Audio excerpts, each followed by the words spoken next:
श्री नारायण चरितमृत ग्रंथ से बापू हरनाम जी महाराज जी का सुंदर जीवन चरित्र। वाह जी वाह, सुनाओ। बापू हरनाम जी महाराज जी सर्वशक्तिमान थे और उनकी तपस्या का तेज तो ऐसा था कि प्रकृति भी उनकी आज्ञा का पालन करती थी। एक बार की बात है कि अमृतसर में महाराज देसराज जी जो थे उनके द्वारा महाराज गोसाई जी के यज्ञ का आयोजन किया जाना था। तो जिस दिन यज्ञ होना था उससे 2-3 दिन पहले से बड़ी बारिश हो रही थी, बहुत ज्यादा। और बापू हरनाम जी महाराज जी भी उस यज्ञ में सम्मिलित होने के लिए आए। तो संगत ने बड़ी प्रार्थना की बापू जी से कि बापू जी, लगातार बारिश हो रही है, 3 दिन हो गए हैं, ये यज्ञ कैसे पूरा होगा। तो बापू जी ने पूछा कि ये जो तुम्हारा यज्ञ है ये कितने समय चलना है। तो संगत ने कहा बापू जी यही कोई 8-9 घंटे यज्ञ चलेगा। तो ये सुन के बापू हरनाम जी महाराज जी ने कहा कि हम श्री ओम नारायण जी से प्रार्थना करेंगे कि ये जो तुम्हारा यज्ञ है ये निर्विघ्न समाप्त हो जाए। और ये कह के बापू हरनाम जी महाराज जी ने बापू ओम जी महाराज जी से प्रार्थना की और उसी क्षण बारिश रुक गई। और 8-9 घंटे तक, जब तक वो यज्ञ का कार्य संपन्न नहीं हो गया, बारिश नहीं हुई।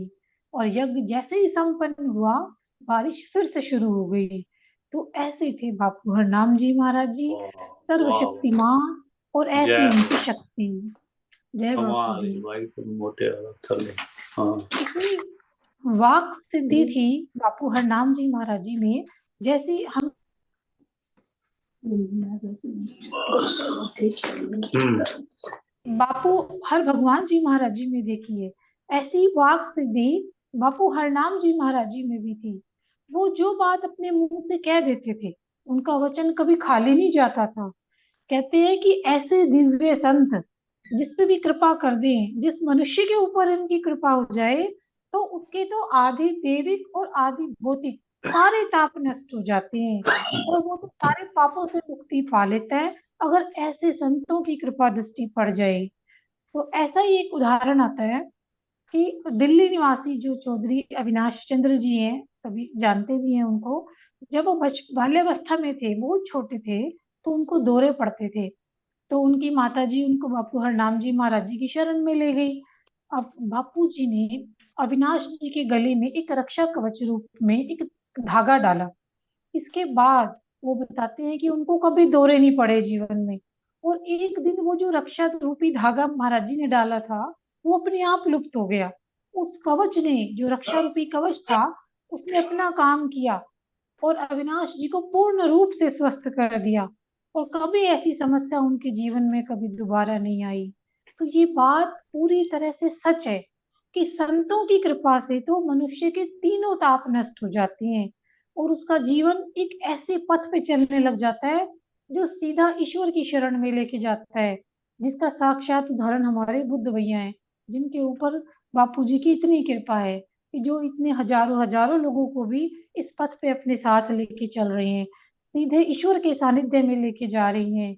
जिन मनुष्यों को इस बात का एहसास हो जाता है ना, तो वो तो ऐसे सदगुरुओं की तलाश में रहते हैं कि हमें कोई ऐसा संत मिले कि उसकी कृपा हमारे ऊपर हो और हम अपना जीवन सार्थक करें। ऐसे ही एक प्रसंग आता है बड़ा सुंदर कि नूर शाह में दो भाई रहते थे।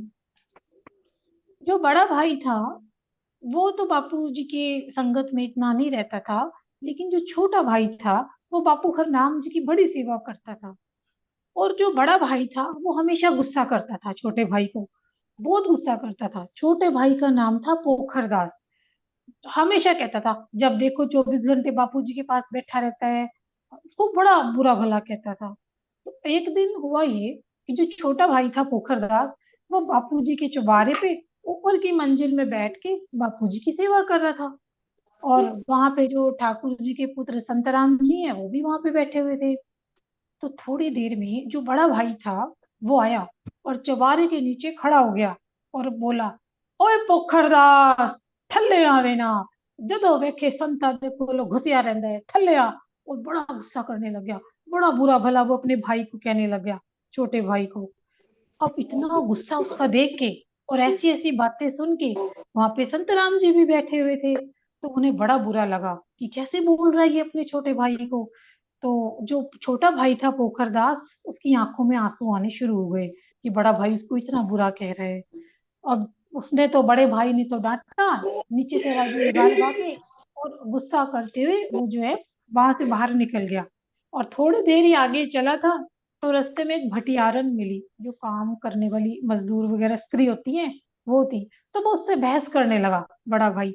अब वो बहस करते करते उन दोनों का झगड़ा इतना बढ़ गया कि पुलिस आके उस बड़े भाई को जेल में ले गई। अब जेल में जब कुछ दिन उसने बिताए, तो उसे फिर अपनी गलती समझ में आई कि आज मैंने क्या किया था। आज मैंने बापूजी के मंदिर में जाके अपने भाई को गालियां दी थी। जब वो जेल से बाहर आया, तब उसने बापू हरनाम जी के पास जाके उनसे क्षमा मांगी, प्रार्थना की। और फिर बापूजी ने क्षमा किया और कहा कि आगे से कभी भी संतों के लिए अपशब्द मत कहना, गलत मत बोलना।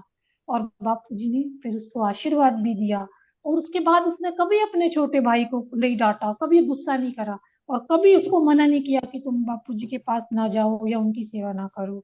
तो ऐसे बापूजी की कृपा हमेशा होती है अपने भक्तों के ऊपर। बापूजी फरमाते हैं कि जो कर्म है ना, वो अपना फल प्रदान किए बिना कभी नष्ट नहीं होता। अच्छा कर्म किया है तो अच्छा फल, बुरा कर्म किया है तो बुरा फल। लेकिन अगर संत की कृपा हो जाए, जैसे हमारे सदगुरु हैं, अगर इनकी कृपा हो जाए, तो मनुष्य का अशुभ से अशुभ कर्म भी धीरे धीरे धीरे धीरे खत्म होने लग जाता है। और अगर जीवन में कोई बड़ा संकट आना भी होता है, तो वो उस गुरु जी की कृपा से, उन संत की कृपा से धीरे धीरे उसका निदान हो जाता है, और वो आने से पहले ही खत्म हो जाता है। तो ऐसी संतों की कृपा है, ऐसी गुरुओं की कृपा है। एक ऐसा ही बड़ा सुंदर वर्णन आ रहा है। एक संदरा गांव था। उस संदरा गांव में रहने वाले थे सरदार वतन सिंह जी, और उनकी पत्नी थी ठाकुर कौर जी। ये जो घटना है, ये सन 1914 की है, 1914 की, जिस समय फर्स्ट वर्ल्ड वार था, पहला विश्व युद्ध चल रहा था। तो जो भारतीय सैनिक थे, तो उस समय तो अंग्रेज भी थे, अंग्रेजी हुकूमत थी, तो उन्हें जाना पड़ा भारतीय सैनिकों को लड़ने के लिए। जो युद्ध हुआ, पहला विश्व युद्ध हुआ, तो वो जो सरदार वतन सिंह थे, वो भी, वो भारतीय सेना में थे, वो भी, और उनके साथ चार सैनिक और संतरा गांव से, वो उस युद्ध में उन्होंने भाग लिया। ये चारों गए। अब संतरा गांव के जब चार जवान वहां गए, कुछ समय बीता, युद्ध चल रहा था। तो युद्ध जब समाप्त हुआ, तो चार बिस्तरे गांव में वापस आए। अब बिस्तरे, सैनिक के बिस्तरे वापस आने का मतलब ये होता है कि उस सैनिक की मृत्यु हो चुकी है। अब इसका मतलब वो सैनिक मारे जा चुके हैं। वतन सिंह का कोई अता पता नहीं था। बिस्तरे चार वापिस आए गांव में, ना कोई पत्र आया, कोई तार नहीं, कोई खबर नहीं। अब जो वतन सिंह की पत्नी थी ठाकुर कौर जी, बड़ी घबराई, बहुत घबराई।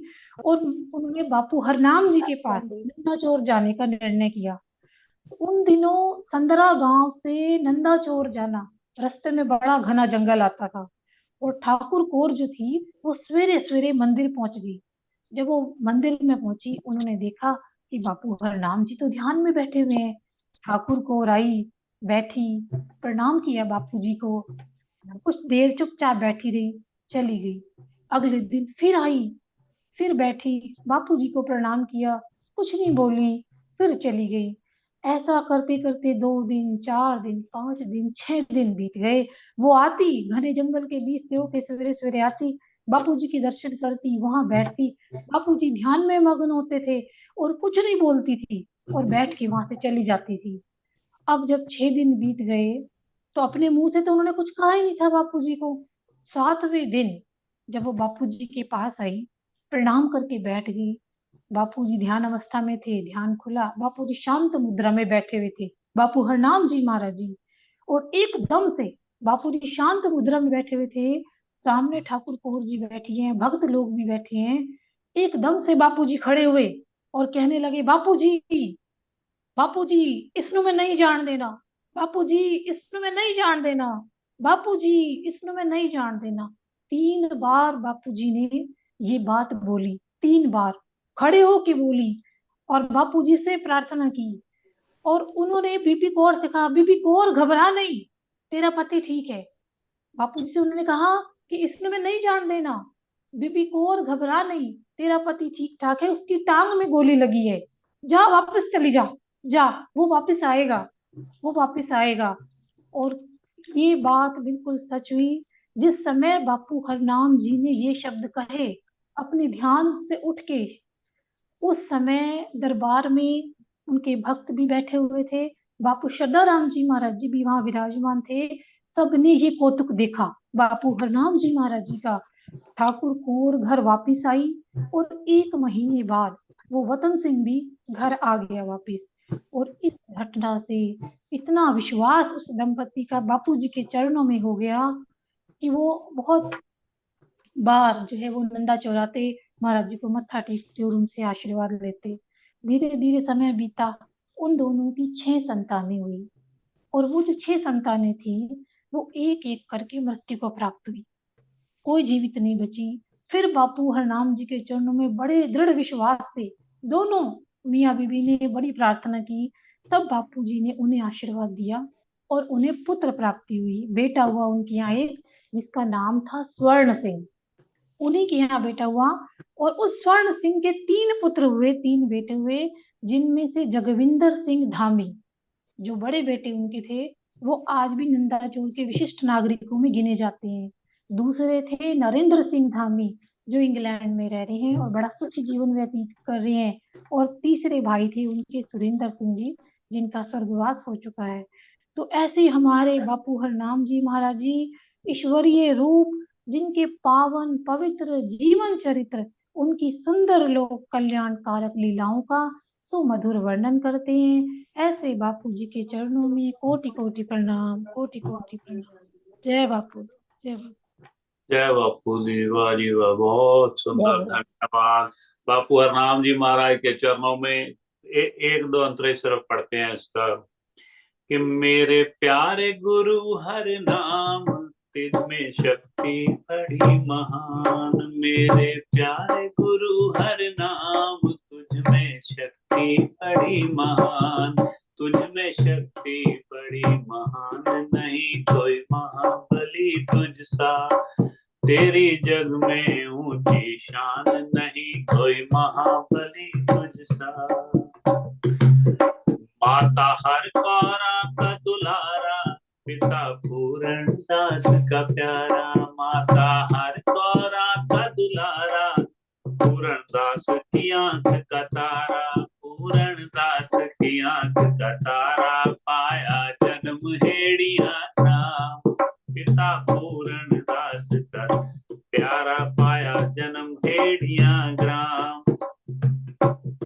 पूरण दास की आंख का तारा, लिया अवतार हेड़िया ग्राम, मेरे प्यारे गुरु हर नाम तुझ में शक्ति बड़ी महान, तेरा चेहरा है नूरानी, सारी दुनिया जिसकी दीवानी, तेरा चेहरा है नूरानी, सारी जिसकी दुनिया दीवानी, सारी दुनिया जिसकी दीवानी, तू है हम सब का घनश्याम, सारी दुनिया तेरी दीवानी, तू है हम सब का घनश्याम, मेरे प्यारे गुरु हर नाम तुझ में शक्ति बड़ी महान, मेरे प्यारे गुरु हर नाम तुझ में शक्ति बड़ी महान। ओम बापू हरनाम जी महाराज आपकी सदा ही जय।